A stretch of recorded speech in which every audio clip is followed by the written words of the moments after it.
13টা বছর এই কামটাই করেছিল। আল্লাহু আকবার। ঈমান যথাযথভাবে বুঝার পর, ঈমান যথাযথভাবে বুঝে নেওয়ার পর তারপরে সেই ঈমানকে ধরে রাখতে হবে, সেই ঈমানকে ধরে রাখতে হবে। খাঁটি ঈমানের একটা গুণ আছে। খাঁটি ঈমানের গুণ হলো যে আপনি এই ঈমানের উপরে থাকবেন, আর এই ঈমানের উপরে আপনার পরীক্ষা চালানো হবে, এই ঈমানকে পরীক্ষা করা হবে। পরীক্ষার মাধ্যমে যেই ঈমানটা আপনার মধ্যে টিকে গেল, এই ঈমানের শুধু আপনি সুফল পাবেন। তাহলে মক্কার যে ঈমানদারদেরকে আল্লাহর, যাদেরকে ঈমানের উপরে গড়ে তুললেন, তাদের জুলুমের ইতিহাসটা কত বছর? 13 বছর। 13 বছর হলো জুলুমের ইতিহাস। আর তাদের সুফল পাওয়ার ইতিহাস দেখেন। সুফল পাওয়ার ইতিহাস কি 13 বছর? শত শত বছর, হাজার বছর খেলাফত কাল পর্যন্ত সেই ঈমানের সুফল ভোগ করেছে। এই যে 13 বছর ঈমানের পরীক্ষা দিয়েছে, ঈমান তারা গঠন করেছে, তাদের মাঝে পরিপূর্ণ এবং সত্যিকার ঈমান গঠন করলে আপনার পরীক্ষা চলবে। হয়তো এটাকে খাঁটি করার জন্য 13 বছর লাগবে, কিন্তু এরপরে শত শত বছর, হাজার বছর কি পাবেন? এর সুফল পাবেন। বিজয়ী যে আল্লাহ দান করতে চেয়েছিলেন, বিজয়ী তাদেরকে, সেই বিজয় তারা হয়েছিল কি? 13 বছর জুলুম সহ্য করেছো, 13 বছরের জন্য তোমাদেরকে বিজয় করলো, এরকম হয়েছিল? কত 13 গেছে। আর ভেজাল ঈমান চলবে তো চলবে, ভেজাল ঈমানের উপরে জুলুম নির্যাতন চলতেই থাকবে, চলতেই থাকবে, এর কোনো সমাপ্তি নাই, শেষ নাই। আর খাঁটি ঈমানদার কিছুদিনের জন্য জুলুম সহ্য করতে হবে। খাঁটি ঈমানদারদেরকে কিছুদিনের জন্য, অল্প কিছুদিন, এর জন্য প্রস্তুত থাকতে হবে। খাঁটি ঈমানদার, আপনি সেই ঈমান যদি গঠন করেন, যেই ঈমানের কারণে আপনাকে আল্লাহ বিজয় দান করবেন, এর জন্য 13 বছরই যথেষ্ট। আর ভেজাল ঈমানের জন্য আপনি শাস্তি ভোগ করবেন হাজার হাজার বছর। এখন কোনটা চলতেছে? ভেজাল ঈমানের শাস্তি চলতেছে মুসলমানদের উপরে।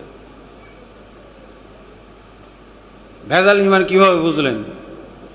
এদেরকে যদি দুই চারটা চড় থাপ্পড় মারা যায়, হ্যাঁ, তাহলে ও ঈমান ত্যাগ করে দিবে।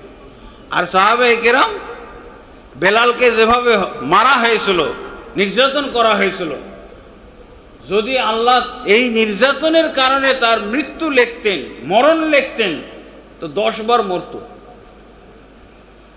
এত জুলুম নির্যাতন হয়েছে। এই জুলুম নির্যাতন যদি 10 জন মানুষের উপরে চাপানো হয়, সবটি মারা যাবে। কিন্তু বেলাল একাই 10 জনের জুলুম নির্যাতন সহ্য করেছেন। বছরকে বছর জুলুম নির্যাতন।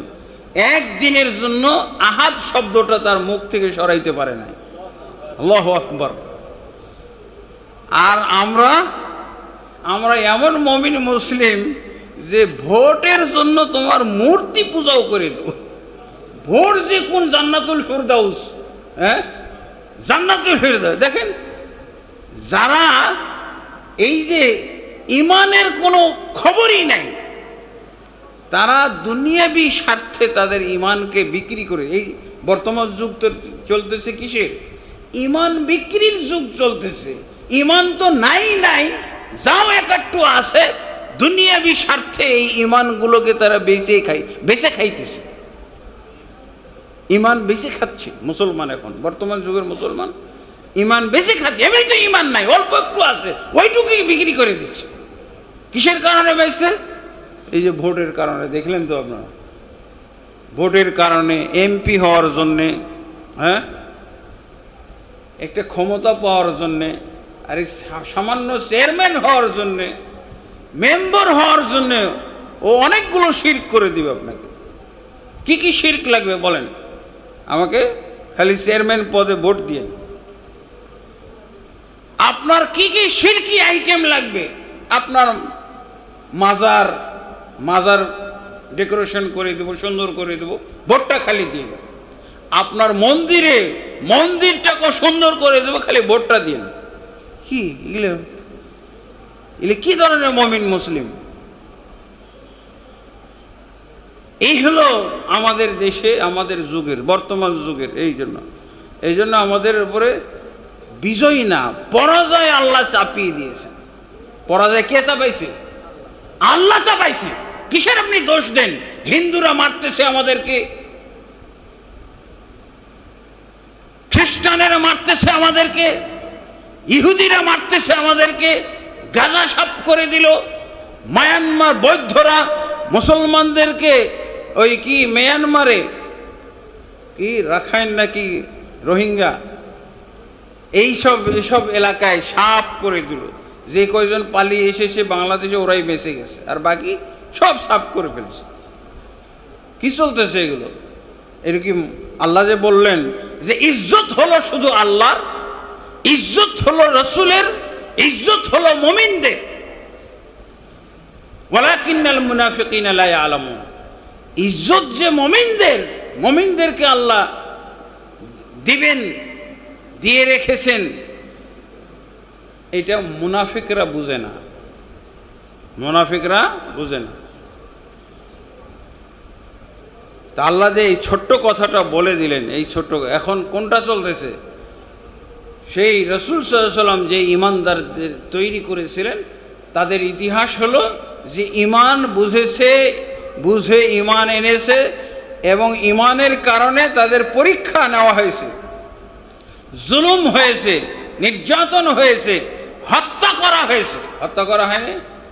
সুমাইয়া, ইয়াসির, তাদেরকে হত্যা করা হয়েছে ঈমানের কারণে। এই আহাদ, কুল হুয়াল্লাহু আহাদ, এটি তো আল্লাহ রসুল সবক দিয়েছিলেন, কুল হুয়াল্লাহু আহাদ। হে রসুল, আপনি তাদেরকে শিখিয়ে দেন, বলে দেন সেই আল্লাহ হলো এক। পাহাড় সম পরিমাণ জুলুম নির্যাতন চেপে গেছে বেলালের উপরে, আহাদ শব্দটা মুখ থেকে ছুটাইতে পারে নাই। আর এই বর্তমান যুগের কত জঘন্য মুসলমান যে ভোটের কারণে ও আহাদ ভঙ্গ করে, ও মূর্তি পূজা করে, ও মূর্তি মন্দির ঘরে গড়াগড়ি করে, মন্দির ঘরে যে প্রসাদ খায়, এটা আহাদের জন্য। দুনিয়া পূজারী মুসলমান। তাহলে এদের কি হবে? আল্লাহ দুই রকমই জানে, আল্লাহ ইজ্জত দানকারী, আল্লাহ বেইজ্জতকারী, তাই না? কুলিল্লাহুম্মা মালিকাল মুলকি তুতিল মুলকা, আমরা তো কোরআন এগুলো পড়ি। হে রাসূল, আপনি জানিয়ে দেন, বলে দেন আল্লাহুম্মা মালিকাল মুলক, হে আল্লাহ, তুমি হচ্ছ সমস্ত রাজ্যের মালিক। তুতিল মুলকা মান তাশা, তুমি যাকে ইচ্ছা রাজত্ব দান করো, এবং তানজিউল মুলকা মিম্মান তাশা, যার কাছ থেকে ইচ্ছা তুমি রাজত্ব কেড়ে নাও। এগুলো কে করে? আল্লাহ করে। ওয়া তুইজ্জু মান তাশা, যাকে ইচ্ছা তুমি ইজ্জত দান করো। ওয়া তুযিল্লু মান তাশা, যাকে ইচ্ছা তুমি জলিল করো, বেইজ্জত করো। এটা আল্লাহ স্পষ্ট করে বলে দিয়েছেন। তাহলে আমাদেরকে ঈমান কায়েম বা ইসলাম কায়েম বা দিন কায়েম করার আমি সংক্ষেপে আপনাদেরকে সাজিয়ে বলছি। চারটা ক্ষেত্র আছে, চারটা ক্ষেত্রে দিন কায়েম একবারে লাভ দিয়ে হয়ে যাবে না, বুঝেছেন? লাভ দিয়ে কি ছাদে উঠতে পারবেন আপনি? কি দিয়ে? সিঁড়ি বেয়ে উঠেন না, লিফটের মাধ্যমে উঠেন না। তো দিন কায়েমটাও হলো চারটা ধাপ আছে। এই চার ধাপ পার হয়ে আপনার ঈমান এবং দিন কায়েম হবে। ঈমান কয়টা ধাপ? চারটা ধাপ। এগুলো বুঝতে হবে, একবারই লাভ দিয়ে হবে না। চারটা ধাপের মধ্যে বা চারটা ক্ষেত্রের মধ্যে তিনটা ক্ষেত্র এটা আল্লাহ আমার দায়িত্বে দিয়েছেন, তিন ক্ষেত্র। আর এটা খুবই সহজ, তিনটা ক্ষেত্রে ইমান কায়েম করা, দিন কায়েম করা, ইসলাম কায়েম করা, এটা আমার দায়িত্ব। আর চতুর্থ ক্ষেত্রে দিন কায়েম করা, এটা হলো আল্লাহর দায়িত্ব। ঠিক আছে? আল্লাহর দায়িত্ব নিয়ে কি আমরা টানাটানি করব? না, আল্লাহর দায়িত্ব আল্লাহ পালন করবে। আর আমাদের যেটা ভাগ, সেটা কি, তিনটা ক্ষেত্রে আমরা দিন কায়েম করব, ইমান কায়েম করব। এই জন্য ইমানের সংজ্ঞাটাও এরকমভাবে এসেছে। অন্তরে অন্তরে আপনি ইমান কায়েম করবেন, অন্তরের ভিতরে, অন্তরের ভিতরে ইমান কায়েম, ইসলাম কায়েম করবেন, দিন কায়েম করবেন। কোথায়? অন্তরের মধ্যে। এটা হলো প্রথম ধাপ। কিভাবে? বিশ্বাসের মাধ্যমে। বিশ্বাস